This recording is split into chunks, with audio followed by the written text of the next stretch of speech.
नमस्कार, आप सभी का स्वतंत्र पर स्वागत है। दिल्ली के मसले पर हम हर रोज किसी विशेषज्ञ से बात करते हैं, दिल्ली चुनाव को समझने की कोशिश करते हैं। आज हमारे साथ हैं वरिष्ठ पत्रकार शक्ति सिंह जी। शक्ति जी नमस्कार, स्वतंत्र के साथ जुड़ने के लिए। नमस्कार, आपको भी बधाई, आपके सर नए मैं चैनल सबसे के लिए। पह सर बहुत-बहुत शुक्रिया। मैं सबसे पहली जानकारी तो ये जानना चाहता हूँ सर आपसे कि दिल्ली का चुनाव अब बिल्कुल करीब है। दिल्ली में 5 तारीख को वोटिंग होनी है। किस तरफ जाता हुआ दिल्ली का ये चुनाव आपको दिखाई देता है? देखिए, चुनाव तो 5 तारीख को होना है, 5 फरवरी को एक एक दिवसीय पोलिंग है दिल्ली के अंदर जी। और चुनाव अपने चरम पे है। तीनों राजनीतिक दल भाजपा, आप और कांग्रेस ने पूरी जोर लगा रखी है। लेकिन जो जो शुरुआत में जो दिख रहा था कि कांग्रेस शायद कुछ ज़्यादा बेहतर कर पाएगी या ज़्यादा अपने को असर्ट कर पाएगी चुनाव के दौरान, वैसा होता हुआ दिख नहीं रहा है। तो आमने-सामने की लड़ाई आप और भाजपा में ही मुझे लगती है और ये बड़ी रोचक है कि क्या तीसरा टर्म आम आदमी पार्टी को मिलेगा? अगर कांग मेरा ये व्यक्तिगत मानना है कि अगर कांग्रेस के वोट बैंक में या वोट प्रतिशत में वृद्धि नहीं होती है एटलीस्ट 5% का, जी। तो लड़ाई जो है वो बड़ी रोचक होगी और आम आदमी पार्टी और भाजपा के बीच में सीधी टक्कर होगी और उसमें ये देखना होगा कि सीटों की क्या स्थिति रहती है। लेकिन अगर वो ये 1 टू 1 फाइट होता है भाजपा और आम आदमी पार्टी के बीच में और कांग्रेस के वोट प्रतिशत में वृद्धि नहीं होती है, तो निश्चित तौर पे आम आदमी पार्टी को एज होगा और वो सीटें ज़रूर उसकी कुछ कम होंगी, लेकिन वो सरकार बनाने की स्थिति में होगी। यानी अगर कांग्रेस की वर्तमान स्थिति ही रही जिस तरीके से आपको लग रहा है सर, तो आम आदमी पार्टी को आप आज की स्थिति में एज देखते हैं।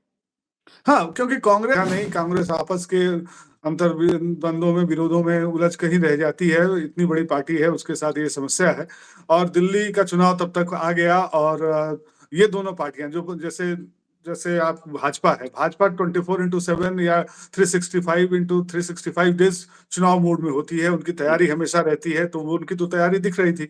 मगर आम आदमी पार्टी सरकार में है, उसकी तैयारी थी, लेकिन कांग्रेस की तैयारी सिर्फ कागजी मुझे लगी कि कागज पर ही रह गई और उसको शायद जमीन पर अब वो उतार नहीं पाए हैं और ना उतार पाएंगे क्योंकि उनके पास अब समय नहीं बचा है। तो अगर उनका परफॉर्मेंस अगर ऐसा ही रहता है जो पिछली बार का परफॉर्मेंस था उसके आसपास रहता है, तो निश्चित तौर पे भाजपा की सीटें शायद बढ़ेंगी क्योंकि भाजपा ने बहुत ताकत झोंक रखी है, प्रधानमंत्री से लेकर और पन्ना प्रमुख तक सभी लोगों ने अपनी ताकत लगा रखी है। लेकिन उसके बावजूद भी अगर 1 टू 1 फाइट होता है तो आम आदमी पार्टी को एज होगा। आम आदमी की पार्टी के जो कोर वोटर है वो आज भी उनके साथ है और तमाम तमाम आरोपों और प्रत्यारोपों के बावजूद भी वो उसको छोड़कर नहीं गया है। निश्चित तौर पे उसकी जो सीट की संख्या है वो उसमें कमी आएगी लेकिन वो सरकार बनाने के नज़दीक होंगे। सर, यही मैं आपसे समझना चाह रहा हूँ कि बीजेपी चुनाव हालाँकि अभी कुछ दिनों पहले जब घोषणा हुई चुनाव की, उसके बाद चुनाव प्रचार औपचारिक रूप से शुरू हुआ। लेकिन दिल्ली में कहा जाता है कि बीजेपी पिछले 2 साल से चुनाव प्रचार कर रही थी। पूरा जो अरविंद केजरीवाल, आम आदमी पार्टी पर तथाकथित शराब घोटाले का केस दर्ज हुआ, ईडी, सीबीआई दोनों ने गिरफ्तारी की, जिस तरीके से बड़े नेताओं की गिरफ्तारी चली, उसके बाद मुख्यमंत्री का जो घर है, उसको बड़ा मुद्दा बनाया गया। ये तमाम ऐसे मुद्दे रहे जिस पर अरविंद केजरीवाल और उनकी सरकार को घेरा गया और साथ ही साथ अरविंद केजरीवाल का जो सबसे बड़ा यूएसपी था कि वो उनकी छवि बहुत ईमानदार थी। उस परसेप्शन पर चोट पहुँचाने की बीजेपी ने भरसक कोशिश की। तो उनको लगता था कि अरविंद केजरीवाल के छवि को अगर हम धूमिल करेंगे या उस पर डेंट लगाएँगे तो उसका लाभ उनको मिलेगा। जी। और क्योंकि ईमानदार छवि को लेकर वो अपने को बूस्ट करते हैं, अपने को स्थापित करना चाहते हैं या उन्होंने ये बताया था कि कट्टर ईमानदार पार्टी है, कट्टर ईमानदार राजनीति करेंगे। तो उन भाजपा का मानना था कि उनके ईमानदारी के प्लैंक पर अगर वो चोट करेंगे और उसमें वो डेंट करेंगे तो उसका राजनीतिक लाभ भाजपा को मिलेगा, जो कि शायद मिलेगा भी क्योंकि जो लोग एक नई राजनीति की उम्मीद लगाए बैठे थे अरविंद केजरीवाल से या उनकी पार्टी से, वो ऐसा कुछ होता हुआ तो दिखा नहीं। लेकिन आपका जो सवाल है कि क्यों उनको एज मिलेगा, तो एज इसलिए मिलेगा क्योंकि आम आदमी ये समझ रहा है, ये मान रहा है कि चाहे कोई भी राजनीतिक दल हो भारत में, हुँ। वो सुचिता के सवाल पे कॉम्प्रोमाइज़्ड है।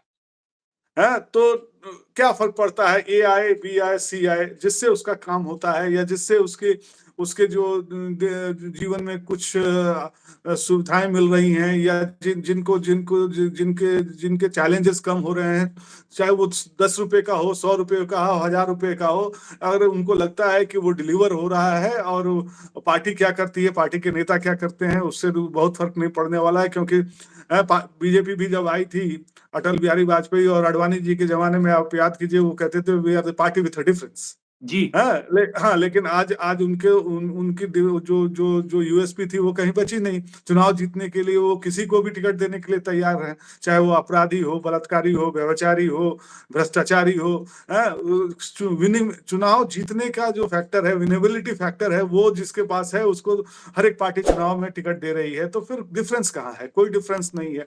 तो उस सवाल पे देश की जनता ये मान बैठी है कि ये राजनीतिक दल, जो भारतीय राजनीतिक दल हैं, कहने के लिए ईमानदारी और ईमानदारी के चूल्हे को उड़कर चलते हैं, लेकिन उनके उनके लिए चुनाव जीतना और चुनाव में सरकार बनाना, जीतकर सरकार बनाना उनकी प्राथमिकता होती है, और उस प्राथमिकता को पूरा करने के लिए वो किसी तरह का कॉम्प्रोमाइज करने के लिए तैयार हैं। तो जनता उस चीज को समझ गई है। जनता ये देख रही है कि हमारा व्यक्तिगत फायदा क्या है, मुझे या क्या हमारे मिला? परिवार को क्या फायदा है, या हमारे क्षेत्र को क्या फायदा है, या हमारी लोकेलिटी को क्या फायदा है। और जो उस पे खरा उतरेगा वो उसको उसको मार्जिन मिलेगी। और उस क्षेत्र में आम आदमी के विधायक जो हैं पिछले सरकार में, वो एक्सेसिबल रहे हैं। जी। एक बहुत अच्छा, बड़ा फैक्टर, जो अच्छा। बहुत बड़ा फैक्टर मुझे लगता है कि दूसरे राजनीतिक दल, जो राष्ट्रीय राजनीतिक दल हैं, चाहे वो कांग्रेस हो, चाहे भाजपा हो, उनके विधायक या उनके जो जो पदाधिकारी या नेतागण हैं, वो उतने एक्सेसिबल नहीं हैं जितने कि आम आदमी पार्टी के विधायक और पदाधिकारी एक्सेसिबल हैं। तो वो एक्सेसिबिलिटी और वन टू वन कनेक्शन, एक एक वो जो चीजें हैं ना, जो भारतीय राजनीतिक व्यवस्था में मिसिंग है, क्योंकि जो एक बार नेता हो जाता है या चुनाव जीत जाता है, वो एक्सेसिबल नहीं रहता है। जी। उसमें कहीं न कहीं आम आदमी पार्टी को मार्जिन मिला है, और उनके विधायक और उनके जो जो पदाधिकारी हैं, वो लोगों के बीच में रहे हैं। वो काम कितना किया है, नहीं किया है, that is a different issue, वो एक दिग्गज सवाल है। लेकिन अवेलेबिलिटी के सवाल पे देखा जाए, तो उपलब्धता के सवाल पे, जो लोकल इश्यूज़ हैं, उनके सवाल पे, उनके साथ खड़े होने की बात के सवाल पे, आम आदमी पार्टी के जो नेता और विधायक, चुने हुए नेता हैं या जो कार्यकर्ता हैं, वो उनके साथ खड़े हैं, तो इसलिए उनको एक मार्जिन मुझे लगता है सर, कि है। आपने जिस तरफ इशारा किया कि लोग ये देख रहे हैं कि हमें क्या मिलता है या हमें सरकार क्या दे रही है। तो अरविंद केजरीवाल खुलकर अपनी जो योजनाएँ हैं, उनको अब रेवड़ी का नाम देते हैं, क्योंकि बीजेपी और प्रधानमंत्री की तरफ से शुरुआत में रेवड़ियों को लेकर तंज भी काफ़ी कसे गए थे, लेकिन अब अरविंद केजरीवाल ने उसे भी अपना यूएसपी बना लिया है और दिल्ली के चुनाव में बीजेपी को भी उन्हीं रेवड़ियों पर आना पड़ा है और बीजेपी भी घोषणा कर रही है कि हम ये तमाम योजनाएँ जारी रखेंगे। लेकिन मेरा सवाल इससे इतर है सर, कि आम आदमी पार्टी ये योजनाएँ जनता को दे रही है, बीजेपी ये देने का वायदा कर रही है। तो बीजेपी जब वायदा कर रही है, तो उसके बावजूद आम आदमी पार्टी के दावे पर क्यों ज़्यादा यकीन जनता कर रही है इस समय? देखिए, केंद्र में भी भाजपा की सरकार वही कर रही है, वही रेवड़ियाँ बाँट रही है, और उन्हीं रेवड़ियों के आधार पे उनको अपने वोटर्स को लुभाने का काम कर रही है। अरविंद केजरीवाल भी वही कर रहे हैं, और उन्होंने किया है। लेकिन जो दिल्ली की जनता है, उसको लग रहा है कि ऑलरेडी अरविंद केजरीवाल दे रहे हैं और ये देने की बात कर रहे हैं, तो फिर अंतर क्या है? हुँ। अंतर कहीं नहीं है, सिर्फ चुनाव जीतने और हारने का सवाल है। तो अगर अगर भरोसा उनको लग रहा है कि जो अभी अरविंद केजरीवाल ने जो जिन चीज़ों की बात की थी, जिन स्कीम्स को लाने की बात की थी, और उन स्कीम्स से दिल्ली की जनता को फ़ायदा हुआ है, या उनको उसका उसका लाभ मिला है, या वो उनको उसका लाभ उठा पाए हैं। तो तो वही है कि उनको लग रहा है कि ऑलरेडी जब हमको ये चीज़ें मिल रही हैं, और वही उसी को मॉडिफ़ाई करके, उसी की भाषा को बदल के, उसी के अमाउंट को थोड़ा बहुत आगे पीछे, ऊपर नीचे करके, अगर दूसरे राजनीतिक दल भी उसी चीज़ को करने का प्रयास कर रहे हैं, तो ये ऑलरेडी जो जो चीज़ अरविंद केजरीवाल कर रहे हैं, उसी को अगर इमिटेट कर रहे हैं, या रेवड़ी बाँटने के लिए दूसरी पैकेजिंग के साथ चीज़ों को लेकर आ रहे हैं, तो जो ऑलरेडी उस चीज़ को कंटिन्यू कर रहा है, उस पे लोगों का भरोसा ज़्यादा होगा। अगर उनको बिल्कुल। ज़्यादा ज़्यादा उससे लाभ मिल रहा होगा, या कुछ हद तक लाभ मिल रहा होगा, तो उनको लग रहा हो कि हमें तो इसका लाभ मिल ही रहा है, तो हम क्यों बदलें? हैं? जी, तो जो जो एक निचला तबका है, जो एक वोटर्स का जो एक जो अनऑर्गेनाइज़ सेक्टर में काम करने वाले लोग हैं, झुग्गी-झोपड़ी में रहने वाले लोग हैं, उनको लगता है कि कल को ये आएँगे तो देंगे, देंगे नहीं देंगे, उसमें क्या कितने प्रतिशत उनकी डिलिवरेबिलिटी रहेगी, नहीं रहेगी। लेकिन यहाँ अरविंद केजरीवाल ने जो कुछ दिया है, हैं? अगर वो उससे उसको लगता है कि उनको लगता है कि ये ठीक है, हमें इतना भी तो मिल रहा है, तो शायद इसलिए वो उनके साथ खड़े दिख रहे हैं। सर, एक सवाल मैं आपसे ये जानना चाहूँगा कि आपने कई चुनाव राज्यों के, लोकसभा के देखे होंगे, लेकिन इस चुनाव में जिस तरीके से बीजेपी प्रत्याशी जो अरविंद केजरीवाल के खिलाफ लड़ रहे हैं, प्रवेश वर्मा, उनके घर पर जिस तरीके से नकदी बँटी, नकदी के बाद जिस दिन उन्होंने अपना नॉमिनेशन फाइल किया, उस दिन जूते बाँटे, उसके बाद लोटे बाँटे और वो सब कैमरों के सामने, खुली आँखों के सामने हुआ। तो चुनाव आयोग और बाकी सब चीज़ें, पुलिस प्रशासन किस तरीके से इस मामले में दिखाई दिया, उस पर भी कई सवाल उठे। तो उस पर कई लोगों ने आरोप भी लगाए। तो इस पूरा जो खुला हो गया एकदम सामान बाँटना, नकदी बाँटना, इसको किस तरह से आप देखते हैं? किस तरह का खतरा आने वाले दिनों में लोकतंत्र के लिए इससे बन सकता है? देखिए, ये तो अब देखिए अभी तक तो अंडर द कारपेट सीवेज सभी जी, चीज़ें चल रही थी। लेकिन जो जो इंस्टीट्यूशंस हैं, जो जो जो कॉन्स्टिट्यूशनली जो एस्टेब्लिश इंस्टीट्यूशंस हैं, उनकी ज़िम्मेवारी थी और उनको देखना चाहिए कि इस तरह की चीज़ें, इस तरह की प्रैक्टिसेज़ ना हों। लेकिन जब वो भी अपनी आँख को मूंद ले रहे हैं और वो उस तरफ देखना नहीं चाहते हैं, तो ये तो अब एस्टेब्लिश्ड फैक्ट हो गया है कि जिसके पास धन बल होगा, बाहुबल होगा, वही भारत में राजनीति कर सकता है और भारतीय राजनीति में अपने को आगे स्थापित करके रख सकता है। आम जनता अब चुनाव लड़ने के लिए या आम जनता के लिए कोई स्पेस किसी राजनीतिक दल ने छोड़ा नहीं है। जी। हैं? आप अगर सक्षम नहीं हैं, आप कार्यकर्ता हैं, आप ज़मीन पे काम करते हैं, आपके बीच आप लोगों के बीच में पॉपुलर हैं, सब कुछ है, लोगों से आपका एक वन टू वन कनेक्शन है। सभी चीज़ें होने के बावजूद भी आपको आपके पास अगर चुनाव लड़ने के लिए संसाधन नहीं है और रेवड़ियाँ और अपने पक्ष में लोगों को करने के लिए आपके पास पैसे नहीं हैं या बाहुबल के माध्यम से आप उनको डरा-धमका कर अपने पक्ष में नहीं कर सकते हैं, तो आप राजनीति नहीं कर सकते हैं। तो ये भारतीय राजनीति के लिए कोई स्वस्थ चिन्ह नहीं है। सर ये आने वाले समय में जो जो जैसे कहते हैं ना क्या यूएस में क्या है कॉर्पोरेटाइजेशन ऑफ पॉलिटिक्स है। जी। हैं, जो वो कॉर जो बड़ी-बड़ी कंपनियाँ होती हैं, वो राजनीतिक दलों के साथ खड़े होकर अपने हितों के लिए उनको फंडिंग करती हैं और उन फंडिंग के साथ वहाँ चुनाव लड़ा जाता है, तो हम उसी दिशा में बढ़ रहे हैं। लेकिन वहाँ पे एक चीज़ और है ना कि टू पार्टी हाँ। डेमोक्रेसी है। यहाँ अपने यहाँ मल्टी पार्टी डेमोक्रेसी है और ऐसे में ये चीज़ जो है बहुत कारगर अपने यहाँ होता हुआ दिख नहीं रहा है और लेकिन एक चिंता का विषय ज़रूर है। चिंता का विषय बहुत दिनों से है कि भारतीय राजनीति जो है आम व्यक्ति के पकड़ से या पहुँच से बाहर होती जा रही है और उसको उसको अभी तक क्या था कि इलेक्शन कमीशन है या जो दूसरे संवैधानिक संस्थान हैं, वो कहीं न कहीं उसमें अपनी कोई भूमिका निभा निभा रहे थे और उनको डर था कि शायद ऐसा खुलेआम अगर हम करेंगे तो हमारे ऊपर कानून का या इलेक्शन कमीशन का शिकंजा कस सकता है, मेरा नॉमिनेशन रद्द हो सकता है। लेकिन अब धीरे-धीरे जिस तरीके से जो कॉन्स्टिट्यूशनल बॉडीज़ हैं, उन्होंने अपने दाँत खोए हैं। हैं? उससे उससे ये ज़ाहिर होता है कि अब वो कहने के लिए सिर्फ़ एक दिखावे का और एक स्टैम्प पेपर पे रबर स्टैम्प की तरह काम करने वाले संस्था रह गए हैं। ये तो इससे जो आप जिस उदाहरण को आप दे रहे हैं, उससे यही साबित होता है कि अगर कोई एक्शन नहीं हो रहा है, तो इसका मतलब ये है कि बस सब कुछ मान्य है, सब कुछ ग्राह्य है। तो ये तो बड़ा खतरनाक हो जाएगा सर, क्योंकि चुनाव में नेताओं के पास तो पैसा है, जिस तरफ आपने इशारा भी किया कि आम आदमी की पहुँच से चुनाव एकदम बाहर होता चला जाएगा, क्योंकि नहीं, नहीं पैसा अब बाँटने की अगर अनुमति होगी। विक्रांत जी जी, होता चला जाएगा नहीं। हाँ, पिछले 2 दशक से आप देखें तो भारतीय चुनाव आम व्यक्ति के चुनाव पहुँच से बाहर बाहर हो हो चुका चुका है, है। हो चुका है। हैं? आम आदमी सिर्फ़ ड्राइंग रूम में डिस्कशन करता है और उसकी इच्छा होती है तो वोट देने जाता है, नहीं तो नहीं देने जाता है। ना कोई किसी का वैचारिक लगाव है किसी राजनीतिक दल के साथ, ना किसी का कार्यक्रम के राजनीतिक दलों के कार्यक्रम के साथ किसी का लगाव है ना उनको किसी तरह की बहुत कुछ उम्मीद है। लेकिन एक प्रक्रिया है और उस प्रक्रिया में सभी को शिरकत करना है और करना चाहिए, और वोट के माध्यम से अगर अपनी बात को रखना है तो रखने की कोशिश होनी चाहिए और करनी चाहिए।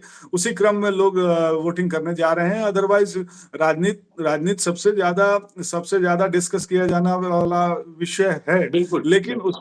उसमें इन्वॉल्वमेंट अब बहुत कम है आम व्यक्ति की। कॉमन मैन का इन्वॉल्वमेंट नहीं है, और कॉमन मैन आम आदमी ये मान के चल रहा है कि राजनीतिक दल के जो शीर्ष नेतृत्व हैं या जो शीर्ष पे बैठे हुए लोग हैं, वो जैसे चाहेंगे वैसे राजनीति को मोल्ड करेंगे, चलाएंगे, और वो चला रहे हैं। और राजनीतिक दलों के अंदर भी अब जो जो छोटे पदाधिकारी हैं या दूसरे जो वो उनकी भी कहने के माने कोई से नहीं है, उनके लिए भी कहने के लिए और करने के लिए बहुत स्पेस नहीं बचा है।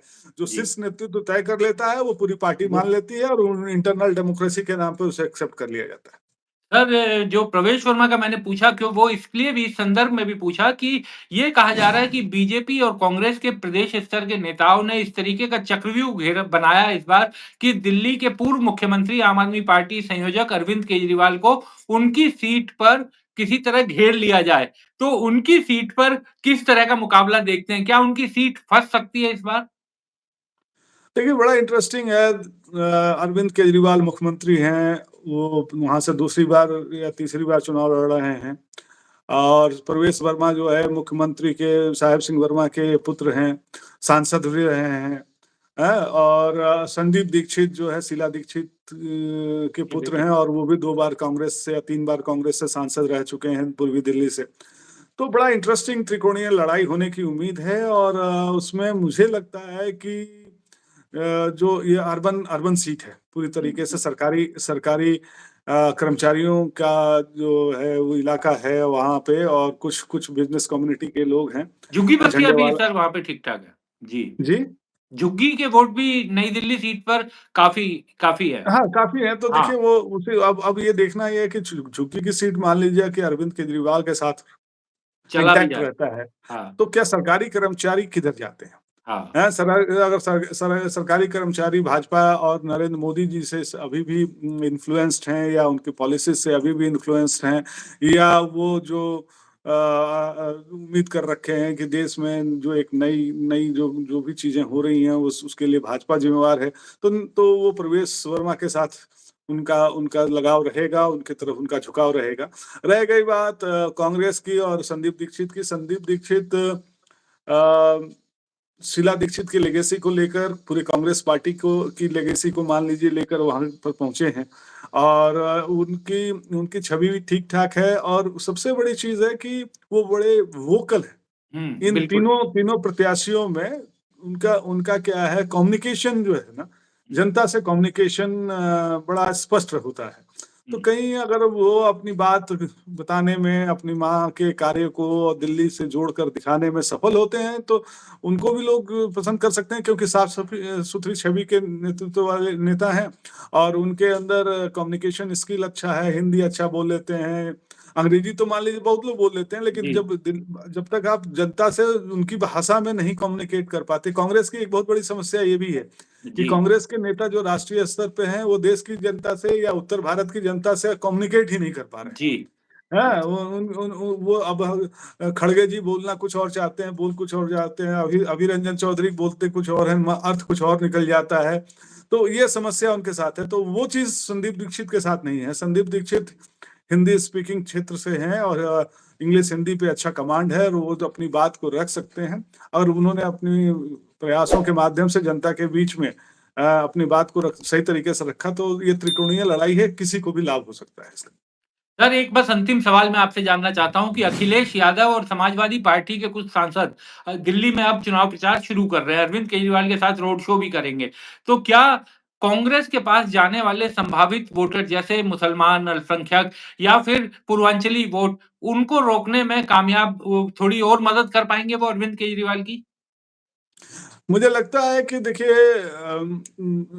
मुसलमान तो अभी उसको पूरे देश में जो टैक्टिकल वोटिंग उनकी तरफ से किया जाता है, उसमें ये होता है कि जो भाजपा को हराएगा उसके साथ वो रहेंगे। जी, तो जी। कांग्रेस अभी तो भाजपा को हराती हुई दिख नहीं रही दिल्ली के हाँ। अंदर। तो मुसलमान अपने अपने को आम आदमी पार्टी के साथ ही रखेगा और खड़ा रहेगा उसके साथ ही।